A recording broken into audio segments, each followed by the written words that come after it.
Aku telah melihat semua berbahagia di kerajaan-Mu, damai keadilan. Aku telah melihat semua berbahagia di kerajaan-Mu, damai keadilan.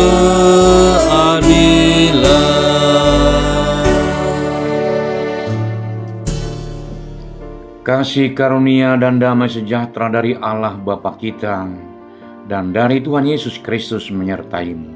Amin. Selamat pagi Bapak, Ibu, Saudara-saudari yang kekasih di dalam Yesus Kristus.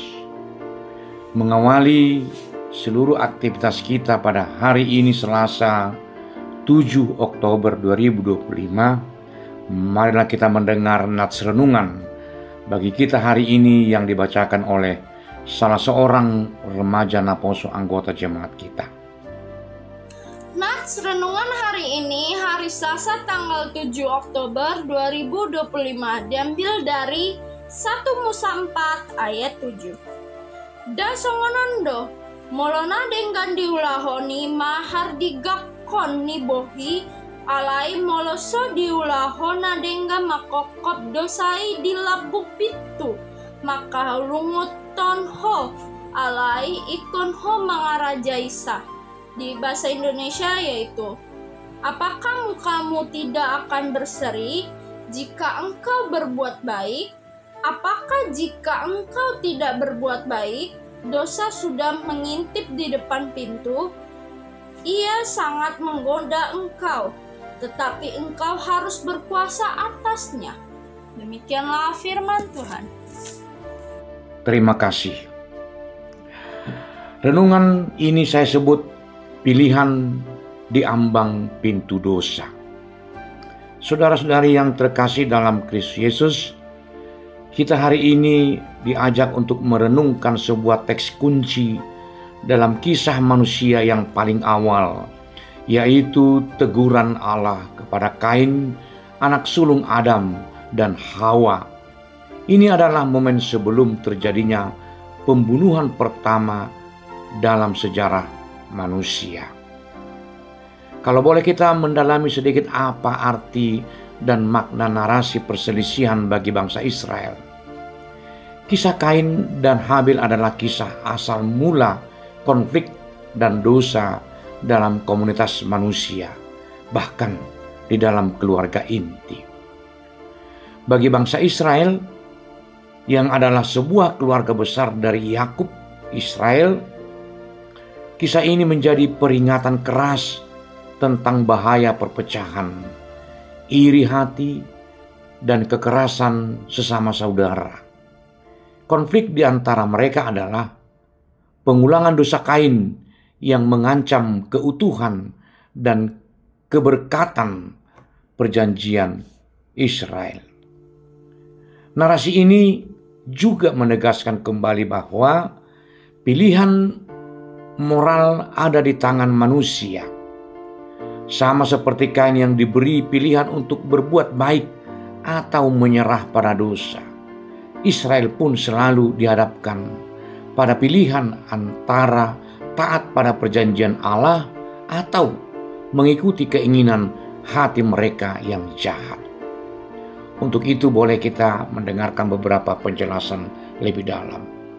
Dosa di ambang pintu. Setelah persembahan Kain ditolak karena sikap hatinya, bukan jenis persembahannya, boleh kita baca dalam 1 Yohanes 3:12. Bukan seperti Kain yang berasal dari si jahat dan yang membunuh adiknya. Dan apakah sebabnya ia membunuhnya? Sebab segala perbuatannya jahat dan perbuatan adiknya benar. Ia menjadi marah dan muram. Disinilah Allah berbicara, dan disinilah letak jantung renungan kita pada Kejadian 4 ayat 7 ini. Nats ini di dalam pemahaman Israel dalam konteks kaitan dengan Kain, Allah pertama-tama bertanya, Mengapa engkau marah? Dan mengapa muram mukamu? Ini adalah pertanyaan yang menunjukkan kasih dan kesempatan dari Allah. Ia tidak langsung menghukum, tetapi mengajak Kain merenung dan bertobat. Lalu datanglah peringatan, dosa sudah mengintip di depan pintu. Ia sangat menggoda engkau, tetapi engkau harus berkuasa atasnya. Dosa digambarkan seperti binatang buas yang berjongkok, siap menerkam. Dosa bukanlah kekuatan pasif, melainkan kekuatan aktif yang mendambakan kendali atas diri kita. Namun, Allah juga memberikan otoritas dan tanggung jawab kepada Kain. Engkau harus berkuasa atasnya. Manusia tidak berdaya melawan dosa, tetapi diberi kesempatan atau kemampuan untuk memilih yang benar. Ini adalah janji bahwa pertobatan itu mungkin. Makna nats ini bagi umat Kristen. Yesus Kristus sebagai kegenapan kasih Allah. Di dalam Kristus ada peringatan dan janji dalam Kejadian 4 ayat 7 menemukan kegenapan yang agung. Hukuman dosa ditanggung oleh Kristus. Dosa yang diintip di depan pintu yang mengarah pada kematian dan perpisahan dari Allah, kini telah ditanggung oleh Kristus di kayu salib.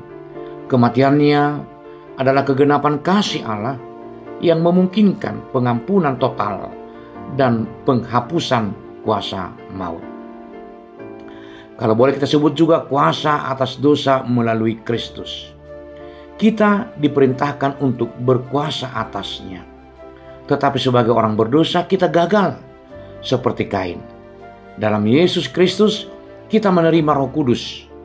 Roh Kudus adalah kuasa Allah yang memungkinkan kita bukan hanya berusaha, tetapi sungguh-sungguh menundukkan tuntutan daging dan mengalahkan godaan dosa. Sifat kita yang lama telah disalibkan bersama Kristus, memberi kita kemampuan untuk hidup dalam kebenaran. Darah yang berbicara lebih baik. Dalam Ibrani 12 ayat 24 berkata bahwa darah Yesus berbicara lebih kuat daripada darah Habel. Darah Habel menuntut pembalasan atas dosa. Darah Kristus menuntut belas kasihan dan pengampunan bagi setiap orang yang percaya, mengakhiri siklus kekerasan dan kutukan Kain. Bapak, Ibu, Saudara-saudari yang dikasihi Yesus Kristus, kalau boleh kita mengaplikasikan pilihan hidup saat ini, renungan ini kiranya boleh membawa kita pada pemahaman praktis dalam hidup kita. Ada 2 atau 3 yang boleh mungkin saya sampaikan. Mari kita periksa hati kita masing-masing. Dosa mengintip di depan pintu. Dosa apa yang saat ini mengintip dalam hidup kita? Apakah itu iri hati, kemarahan yang tidak terselesaikan misalnya, hidup dalam kepahitan atau kebiasaan buruk? Jangan biarkan ia berjongkok terlalu lama. Yang kedua, gunakanlah otoritas Kristus. Ingatlah janji Allah. Engkau harus berkuasa atasnya. Karena kita ada di dalam Kristus, kita memiliki kuasa melalui Roh Kudus. Ketika godaan datang, jangan berkompromi. Mari berserah dan sebutkan nama Yesus dan pilihlah untuk berbuat baik, memilih tindakan kasih, pengampunan dan ketaatan. Dan yang ketiga, tunjukkan wajah yang berseri. Janji Allah bagi Kain adalah, apakah mukamu tidak akan berseri jika engkau berbuat baik? Wajah yang berseri adalah gambaran kedamaian dan sukacita batin. Kedamaian ini bukan hasil dari ketiadaan masalah, tetapi hasil dari memilih kebenaran dan ketaatan, menyerahkan binatang buas itu kepada kendali Kristus. Untuk selanjutnya bagian penutup saya memberikan beberapa konklusi Dosa adalah pilihan, bukan takdir. Allah memberikan kita pilihan moral di setiap ambang godaan. Di dalam Kristus, kita dibebaskan untuk memilih kehidupan. Kasih Allah mendahului hukuman. Sebelum Kain dihukum, ia diberi peringatan. Sebelum kita tersesat, kasih Kristus dan firman-Nya telah memberi kita jalan keluar.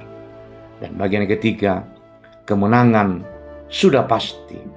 Sebagai umat Kristen, kita tidak bertarung melawan dosa dengan kekuatan sendiri. Kuasa Kristus telah mengalahkan dosa dan maut. Dan kuasa itu ada dalam diri kita untuk hidup dalam kemenangan setiap saat, setiap hari, setiap waktu. Amin. Mari kita berdoa. Allah Bapa Surgawi yang kami sembah dalam nama Yesus Kristus, pada pagi hari ini kami bersuka cita karena Engkau menuntun kami, mengajari kami agar kami dapat hidup sesuai dengan kehendak-Mu. Godaan ada di depan pintu hati kami. Kiranya kami dapat melihat dan menolaknya, tidak membuka hati, melainkan kami hanya tunduk kepadamu. Berkati seluruh pekerjaan kami hari ini Tuhan, dalam pekerjaan keluarga, dalam anak-anak kami yang sekolah, kuliah, dan bekerja, serta pekerjaan kami, terutama perjalanan kami, Engkau jauhkan dari mara dan bahaya. Ampuni Tuhan segala dosa dan kesalahan kami, agar kami layak menerima berkat-Mu. Amin.